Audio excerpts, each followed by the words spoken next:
Second. We'll start out with a roll call. Megan Reed, Assistant Principal, Sunapee Middle High School. Patrick Gordon, Principal, Sunapee Central Elementary School. Amanda Hulock, Director of Student Services. Taylor Goodspeed, Student Representative. Amanda Spears, School Board. Elise Lazat, School Board. Andy Nichols, School Board. Ed Anderson, School Board. Russ Holden, Superintendent. Kelly Wessels, Business Administrator. If we could just stand and say the Pledge of Allegiance. I pledge allegiance to the flag of the United States of America, to the republic which stands one nation, under God, indivisible, with liberty and justice for all.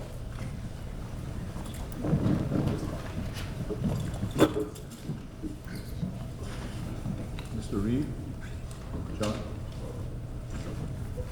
Thank you. Well, if you could help my skills. What are we doing? You make that go there, or do that? We've got a lot to approve tonight, so we'll start out with looking for an approval of the school board meeting minutes, the minutes of December 4th, 2024 school board meeting. I'll make a motion to approve the meeting minutes of December 4th, 2024 school board meeting. I'll second. Does anybody have any comments, concerns, or questions? Seeing none, all those in favor? Aye. And a motion for the minutes of December 4th, 2024 ABC meeting. I'll make a motion to approve the minutes of December 4th, 2024 ABC meeting. I'll second. Any comments, questions, or concerns? Seeing none, all those in favor? Aye. Move on to the agenda review, Russ. So I'd like to add just one informational item, and it would be our March school board meeting date, and we can certainly talk about that. Let's put under information, March school board meeting.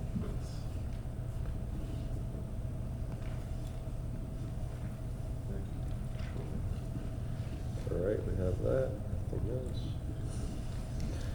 We're at public forum in accordance with policy BEDH. If anybody from the public has anything they'd like to say, you can come up to the mic, just state your name and where you're from.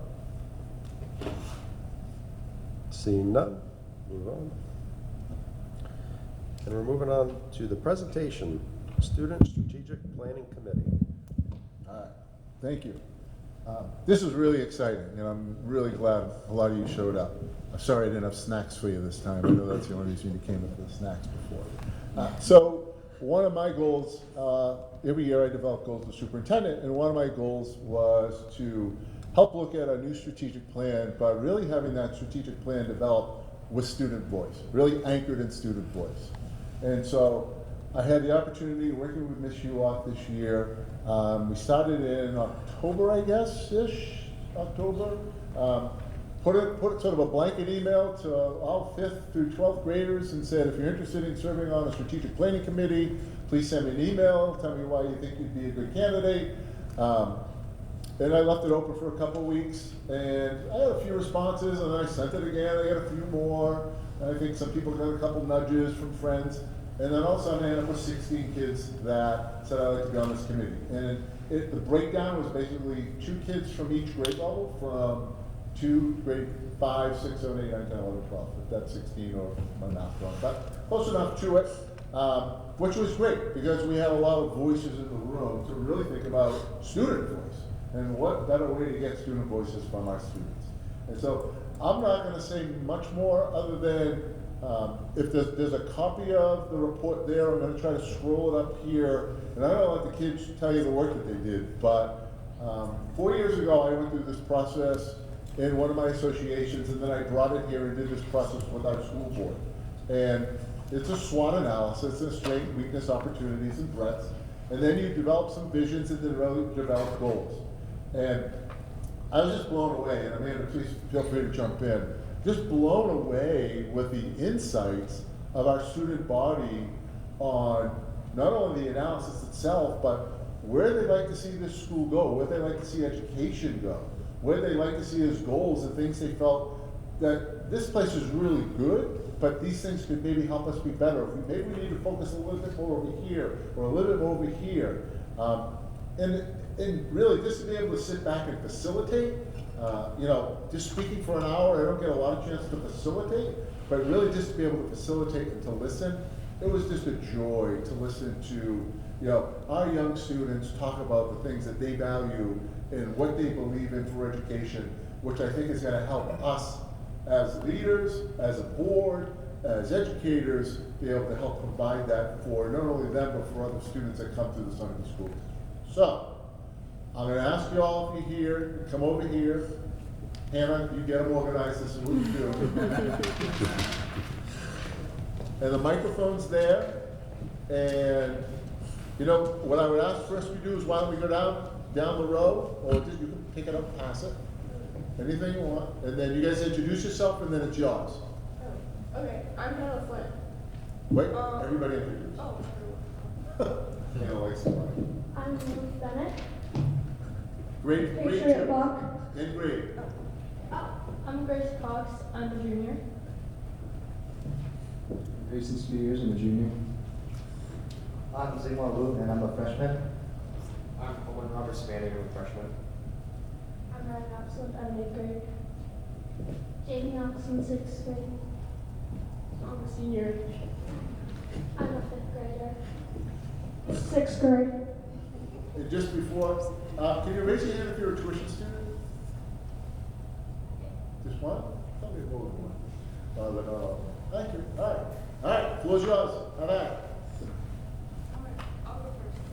I think that the environment that there was very safe, and we all felt like we could talk about what we wanted to talk about. And then I also think one of the things that was brought up was inconsistency through the rules and the guidelines. That was majority of what we all thought, and it was agreed upon all of us. I think that there's a lot of people that thought they couldn't express themselves, like through their schooling. So I think we should work on that more and have more community events for the student body, but also the community to show that everyone is welcome. We are a very welcoming school, but more welcome. And then I think that moving forward, we would taking a step back from the learning and looking at the students on an emotional and mentally, we're blinded to that sometimes. So looking at that more from a student perspective. It's yours.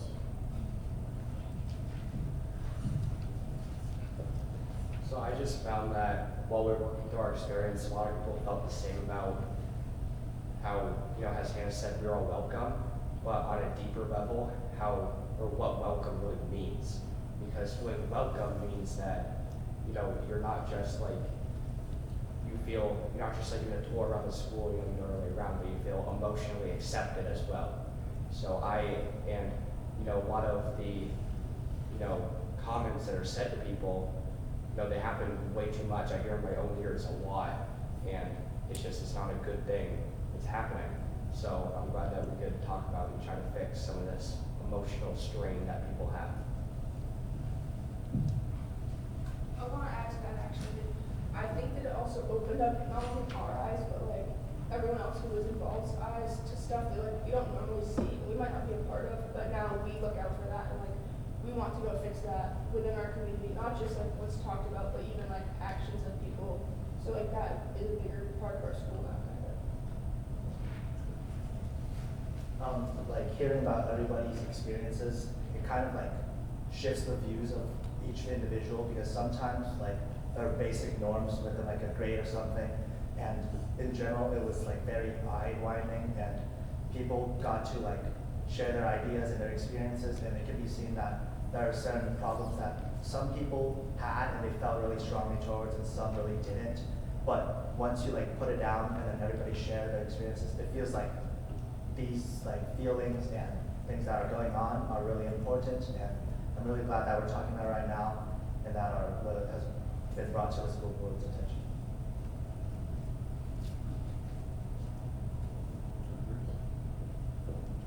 So I come from Munster. I'm a tuition kid, and if you guys don't know, Munster is half an hour away. And so I'm very grateful to come here, but I do want to say that Munster is, again, half an hour away. So I feel whenever we host these after school things such as sports, extracurriculars, and we have this odd time, it doesn't start until 4, we're kind of left to just wait around somewhere or try and occupy our time doing something.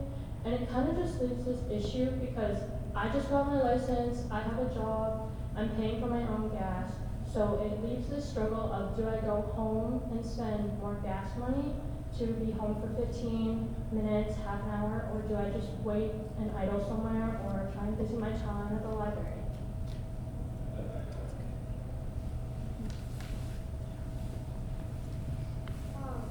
I think that enters us into our weaknesses identified for our school district.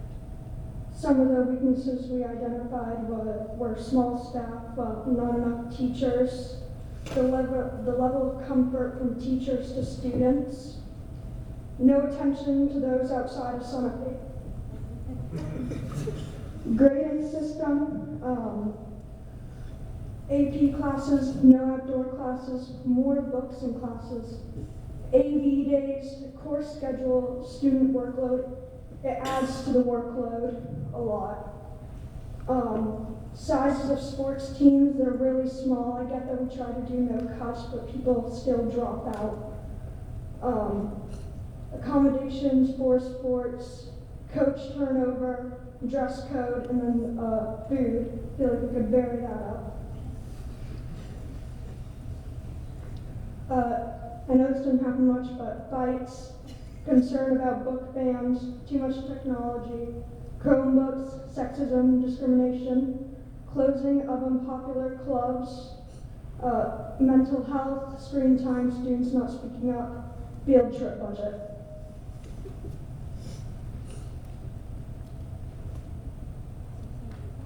Do you want me to cue you, or do you have something ready? Go ahead.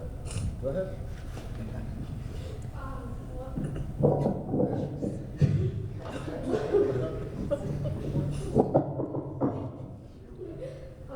I feel like one of the big opportunities we have is like sports and clubs because they have a way of letting the students go and do something that's like sometimes non-academic and kind of just let them do like their own thing and have an opportunity to maybe find like a really good passion that they have in their life.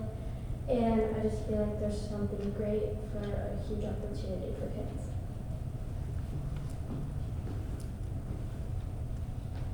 I think personally with it having a small school, we also benefit with like all the friendships and relationships we have to kind of like turn what Grayson said around. Like with that being said, so many people come from around here, but like when sports happen, there's so many people that are willing to like have you go to their house or like hang out with you until you have that so that you don't have to go home. So like having that welcoming community has like, having this community has made me realize that like how welcoming everyone can be and is like here to support you, not just to like watch you fail, like they want to support you.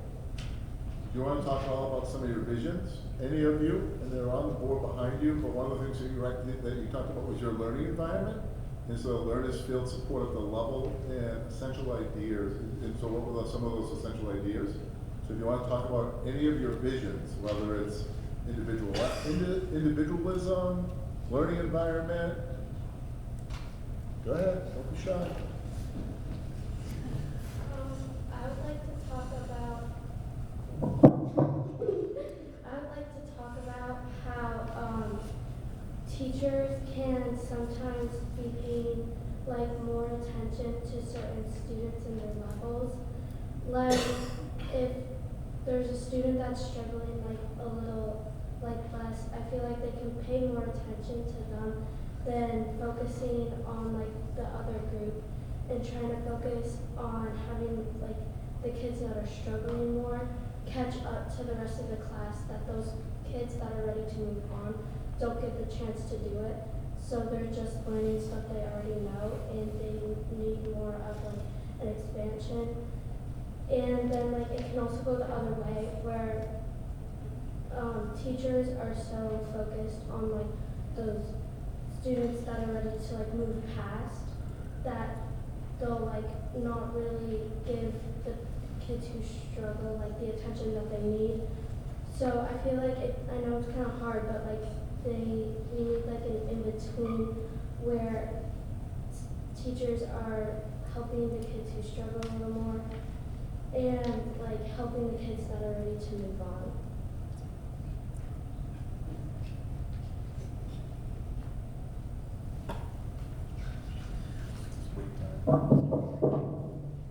I think adding on to what she said earlier, I think a lot of things are not just about the teachers, but setting opportunities for kids that are like on a level or beyond what they're talking about, and giving them more options, and more options not just for those kids, but like some kids and just some individuals aren't into like the book learning, and they aren't really maybe into the subjects in school. Maybe they're more interested in sports or just any like thing that's maybe just not like a basic math, science, and part of that. And if more opportunity should be given to kids that really want a different path, and more opportunities for those in need and those who want more. And I think that our school has done really well with that, but I really wish for the school, I think the main vision is like in the beginning of what we want is like a lot of more classes and just basically opportunities for kids to take if they really need it and if they want it. And I think a big thing is that sometimes we're so focused on the grading, and that we aren't really just, after like passing a hard test, you won't be thinking like, oh, what can I do next? And what class can I expand on? It's just like a stressful grades, and there's less focus on thinking of other things, perhaps like other classes that we don't have, or just other ideas.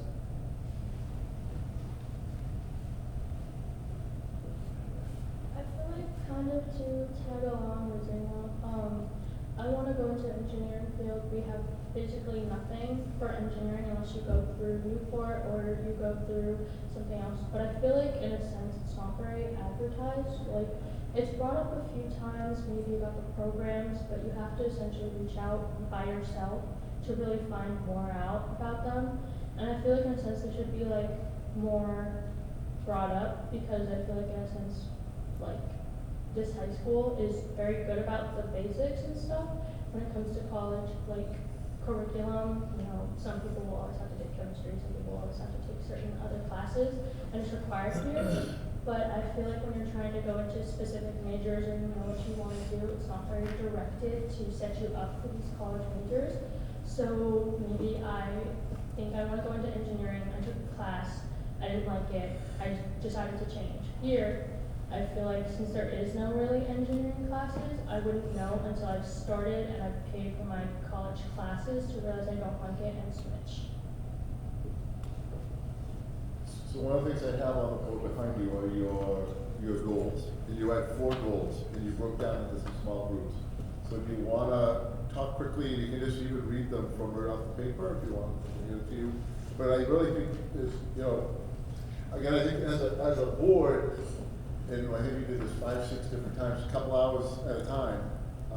You know, each person on this committee obviously comes from an individual place, and there are some individual things really that even happened on some of the days of these events that took me back, and that you just weren't aware of. But you can see that they bring their personal perspectives, but they also recognize, and if you get a chance, and again, there's here, and I'll put it on our website, but they recognize that small schools are a strength, but it's also a weakness. And a lot of our strengths were our weaknesses.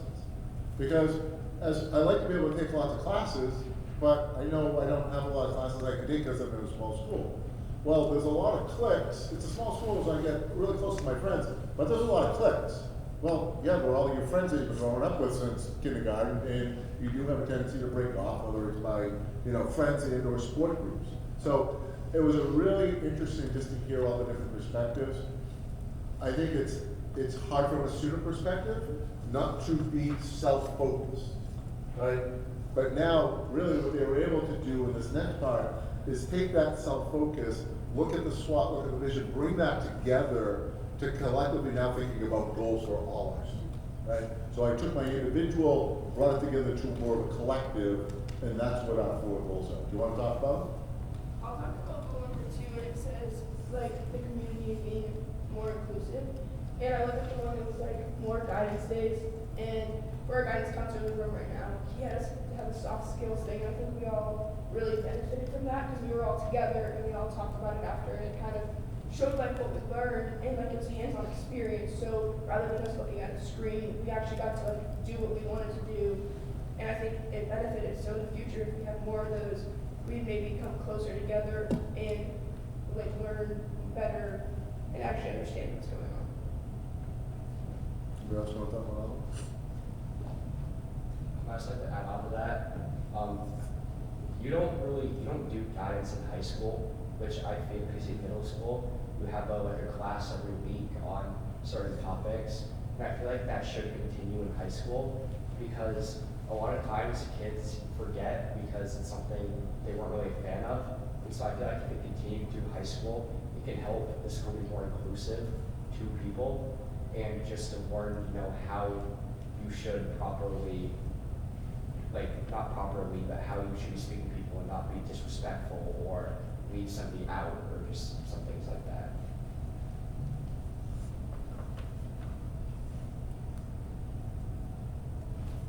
But if we're all looking at the board. Go ahead, Adrian, you got it.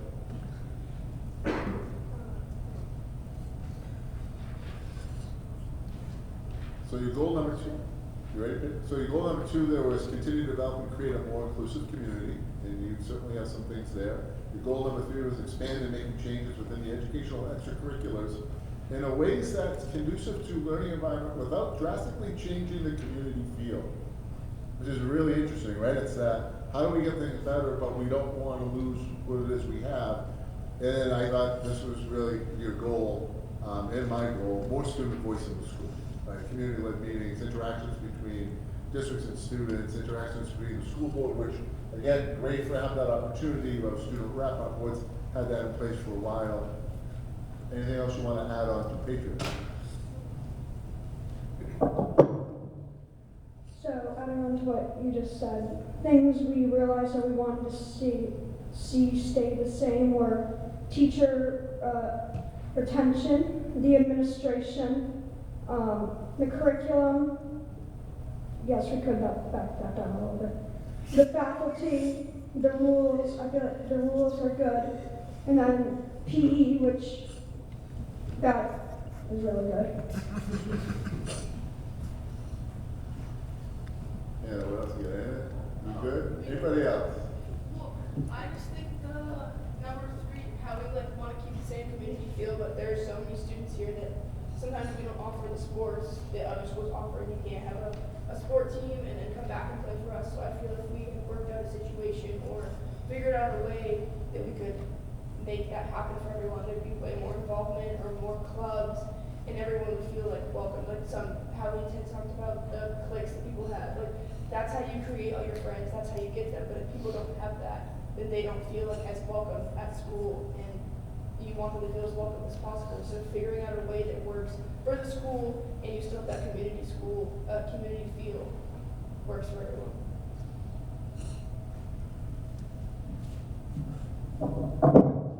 Yeah, I'd kind of just like to add on to that. I feel like, once again, being a small town is it's a benefit, but it also has its downsides. So I think one thing, kind of what Grace said, I would also like to see more variety in classes, or maybe more classes offered. And I know that's you can't just come up with all these teachers for such a small student base. And one way I think we could do that is VLAX. I know quite a few people who are taking VLAX AP courses that Sunapee doesn't offer. But one thing that I kind of think about, and I think others probably do too, is taking an online AP class sounds kind of scary, especially when you have to pass the standardized exam against all the people who had in-person teachers and the exams designed based on that. And so if we could find a way that maybe if you were taking AP stats online, you could also get help with Mrs. Barton or something like that. Or maybe just a little more guidance rather than you're trying to learn an AP class from a computer, which can be difficult for some people. So, yeah.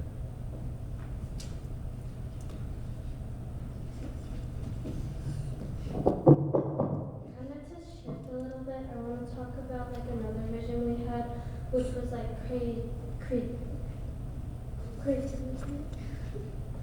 And it's kind of to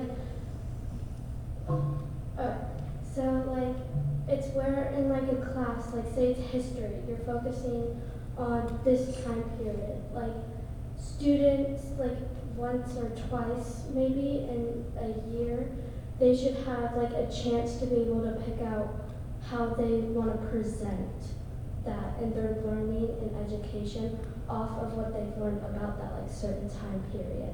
Whether it's like anything.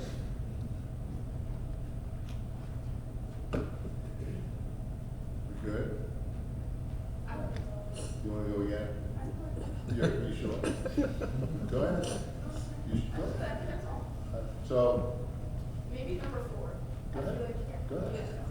There's definitely enough clubs and enough committees that we have that the student voice is known, but we don't have meetings like for say this where we all come and like we have outside community members that hear about like how our school life is when they see it through sports or like social media, when like they actually get how we feel about it. I feel like that would also have an impact of like bringing our school and our community closer to show that like they care about it.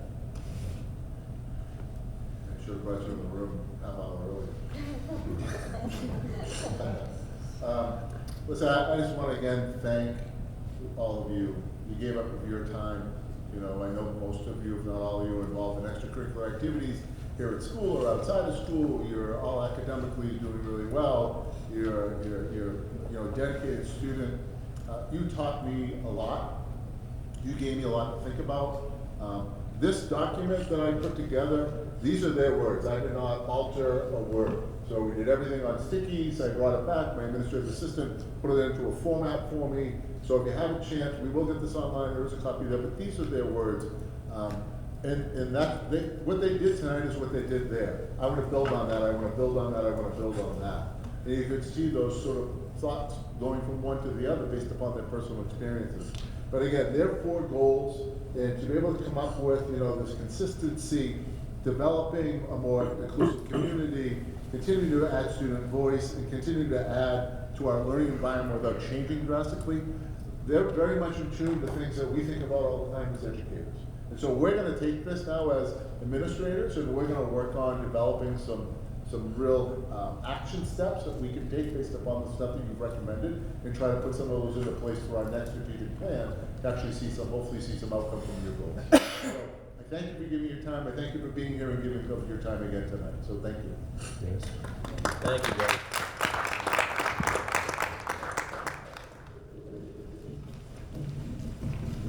You go home now. You go home and do your homework now. You guys don't have to stay. Moving on to school updates. Student representative. Okay, so we just got back from winter break, which was a nice 2 full weeks off. Before break, both the middle and high school had winter workshops that were well run and organized by the high school student council. We are heading into midterm exams this upcoming 2 weeks from now, which means first semester is coming to a close. Winter sports are rolling, boys and girls basketball playing and ski teams racing this week. On a more personal note, my family and I are hosting an exchange student from Italy. Her name's Carlota. She's ready to learn American culture through Sunapee and take part in as many opportunities as we provide for her. And the college board, acceptance board out in the Commons is growing steadily throughout the year with a couple seniors who have actually committed already, and they're beginning to work on scholarships and finishing up their senior projects. Very nice. That's all. Yeah. Unless you have any questions. Good? Sounds great.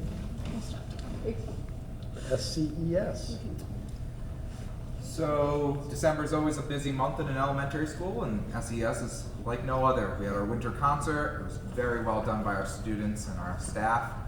Thank you and congratulations to Mr. Ager for a wonderful show. I received news at the beginning of the month that SES was ranked number 18, the number 18th elementary school in New Hampshire, which, if I memory serves me right, I couldn't find it, but I think we were like 30th last year. So, testament to our students, our staff, our community, the community support. I couldn't be more proud of the work that we do every day. Winter Activities program begins this Friday.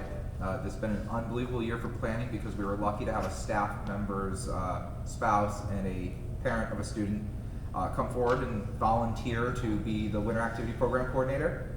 And she brought quite a few ideas, hit the ground running, searching out new ideas to try to expand the program, going to some of our old contacts who may have fallen off of our programming and trying to get them back, and we were successful there. So we are ready to go for Friday. I think so. But we had two very generous gifts of $5,000 each. I mentioned last month Mount Sunapee Area Ski Club, but also the Burn Foundation, another $5,000. I don't have a running total right now. I'll bring it next month because I think it's important that you hear about that. Our community is shifting, and we have more and more requests annually since I've been here for scholarship support. I believe we're up to 40 students right now, 42 students, and my first year was 21. So the price of the program continues to rise, and we continue to find ways to fund it. I hope that our community continues to be generous and we can continue to do those things. A much needed holiday break came right at the right time for my staff. Everyone really appreciated the 2-week break. Thank you, Russ and school board, for helping us have that, because we know many of our neighbors did not, and we came back very energized, ready to go. I could sense just a different energy that we left with. Looking ahead, we have a professional development day next Friday that we're planning that really focuses around curriculum. Curriculum team's having time to look back into the fall, what was happening, and plan ahead. And if you have any questions, I'll gladly take them.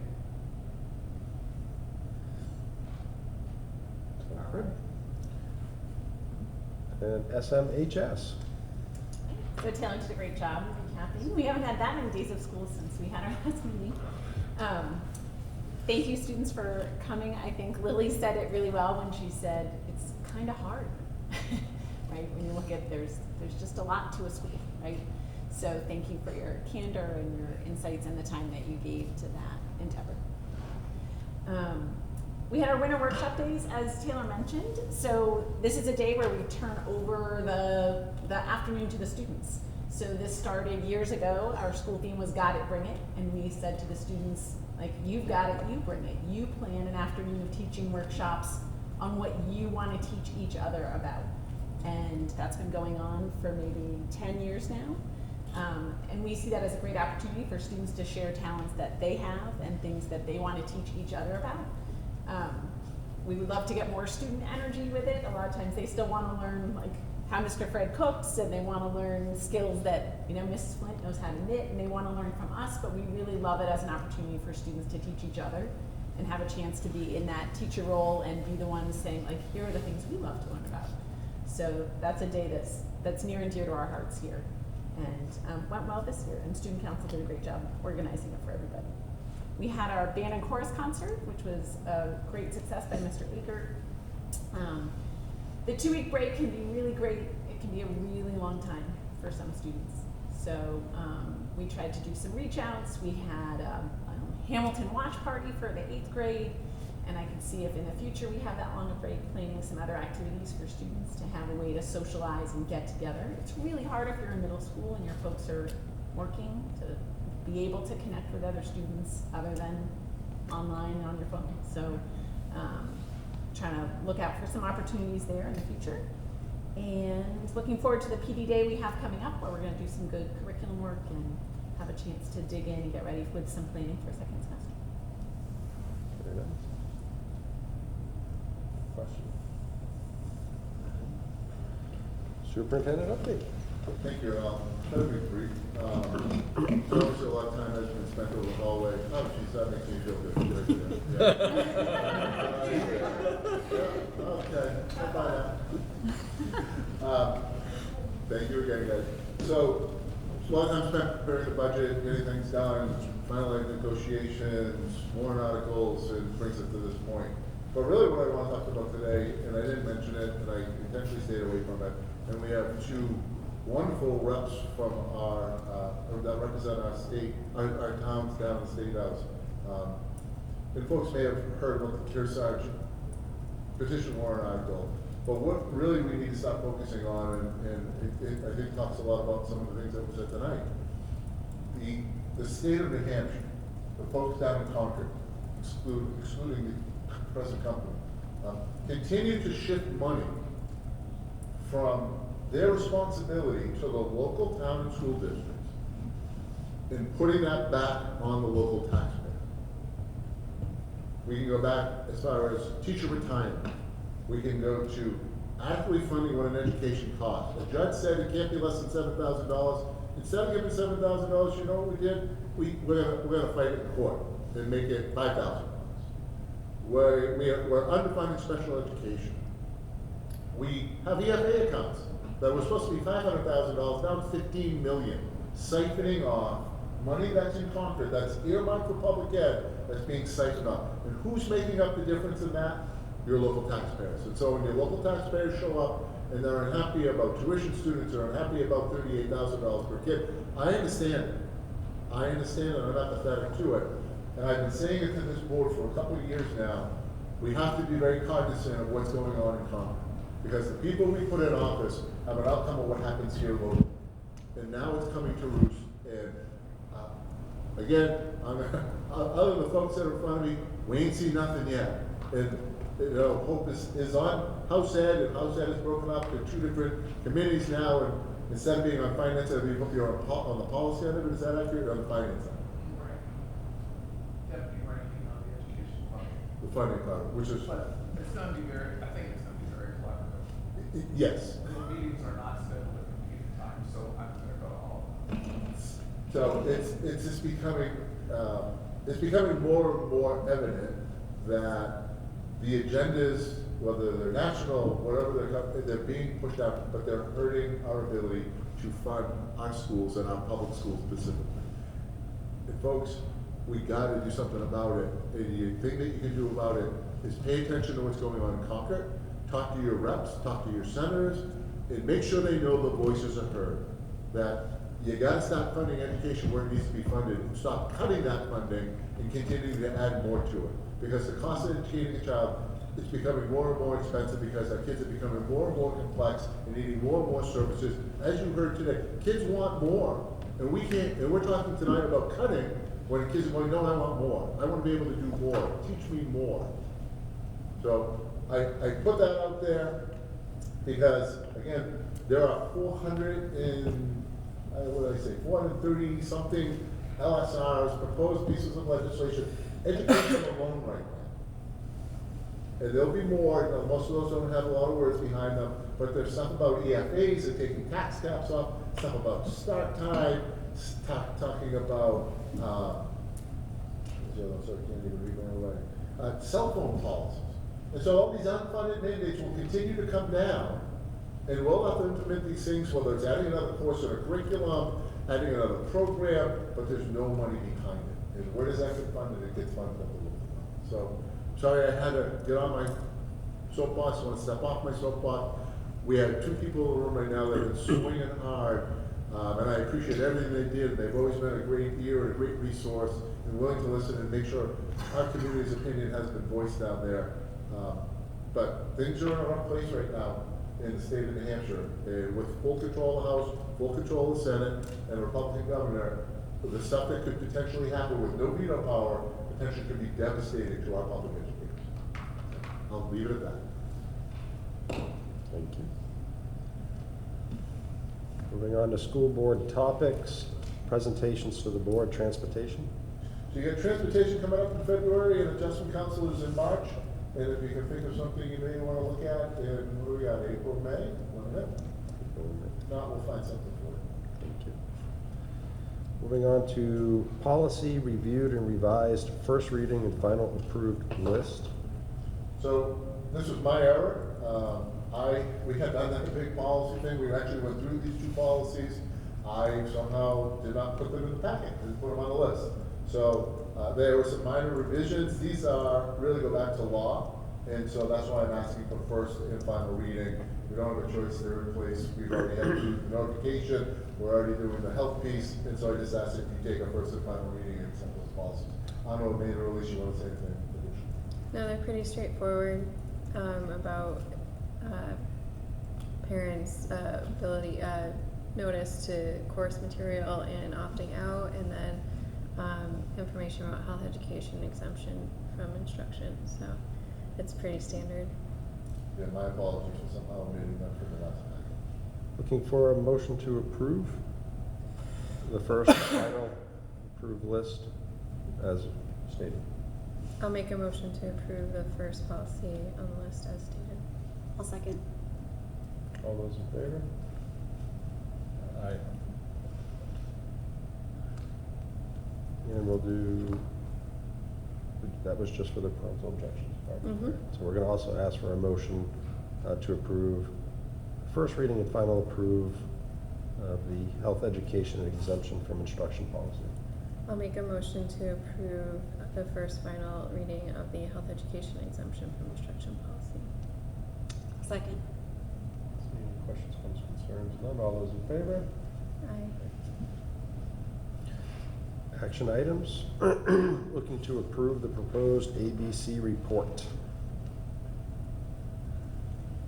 I can make a motion to approve the proposed ABC report. I'll second it. Questions, comments, concerns? Seeing none, all those in favor? Aye. Just thank you to Lynn Tanner, Jen Korea, and Scott Richmond for serving as our committee members on that committee. Thank you very much. Motion to approve the proposed 2025-2026 budget. Make a motion to approve the proposed 2025-2026 budget. I'll second. Questions? I'm sure I've gone over that a lot. All those in favor? Aye. Seeing no opposed. And a motion to approve the proposed 2025-2026 warrant articles. I can make a motion to approve the proposed 2025-2026 warrant articles. I'll second.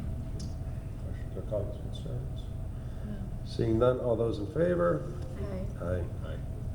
And finally, a motion to approve the proposed 2025-2026 default budget. I can also make a motion to approve the proposed 2025-2026 default budget. I'll second it. Any questions or comments? No. Seeing none, all those in favor? Aye.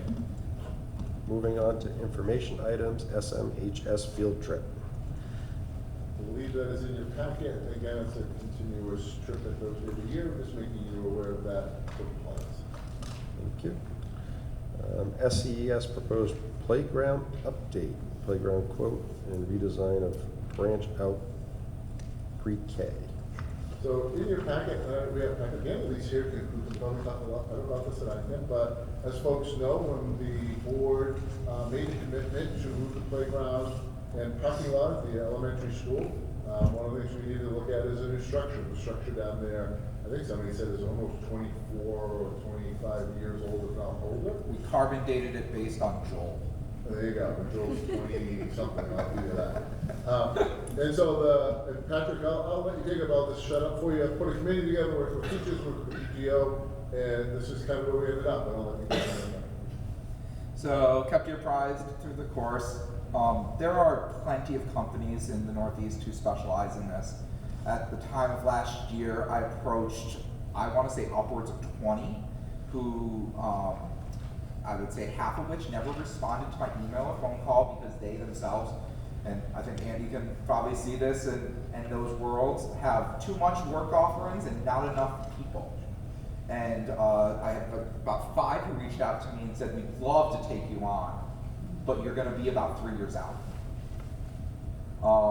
Another 5 or 6 came and did site explorations, and one in particular was really responsive to our committee, our requests, our number of lists that we sent, and made changes based on what we did. So this is the result of several meetings, both just as a committee itself, coming up with what we wanted to see for our playground, and one meeting with the contractor, and likely we could even see more changes as we move forward from here. This is probably on the average end of cost for a playground at this moment, as I'm explored the costs of them. Some other ones that have been done recently in the area, Grantham at $800,000 or so. St. Johnsbury, Vermont was another one that's in our region. That's been a big one. That was $1.5 million, and very similar to us, had a lot of possible terraforming work that they ended up deciding to do to make the space more accessible. So we would like to move forward with reaching out and now moving into the fundraising portion of this.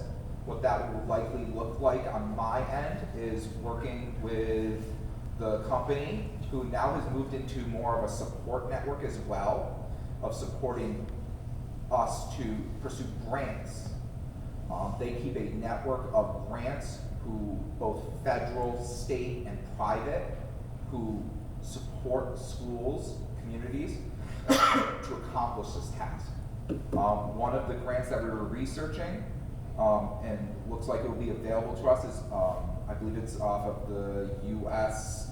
Department of the World Department. I can't remember. It's in the interior.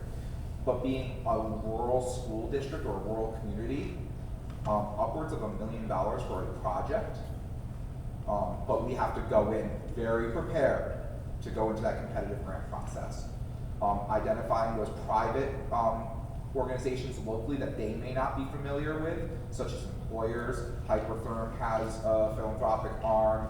The Burn Foundation has been very generous to similar projects in the region, in approaching them.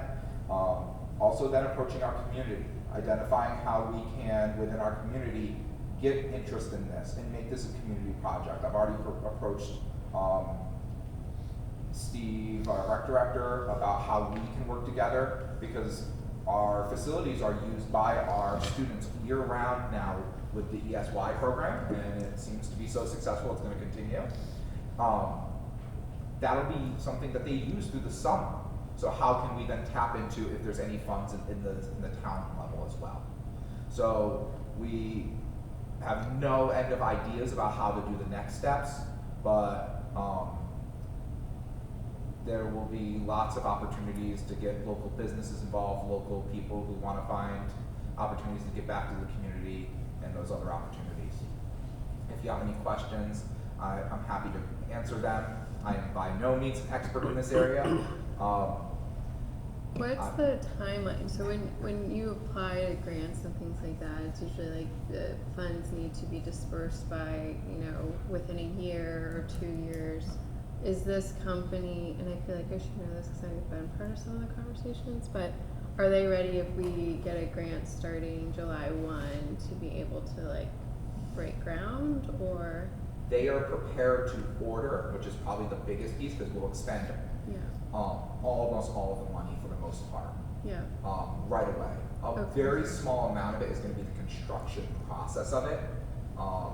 Yes, we're going to need to go find a concrete firm to do some of it, or the basketball court needs to desperately be redone, so we'll need to find that. But that's a smaller percentage of it than the overall cost of the equipment, which is probably, I haven't looked at that piece, I'm going to guess upwards of 80%, 85% of that overall cost. Yeah. And then, do we have, again, I probably should know this answer too, the capital, because usually it's you send in, you invoice. So you pay for all the things, and then you invoice the grantor. So we're just. I'm going to look to our BA, who would definitely have more information about how this all unfold from here. I'm going to be following Russ from here. So that might be it might be too soon for that question, but those are just things that pop in my head. So. Do you have to have all cash on hand, or how does that? When can you start? Do you have to have all the money on hand before you can start in this quote, or?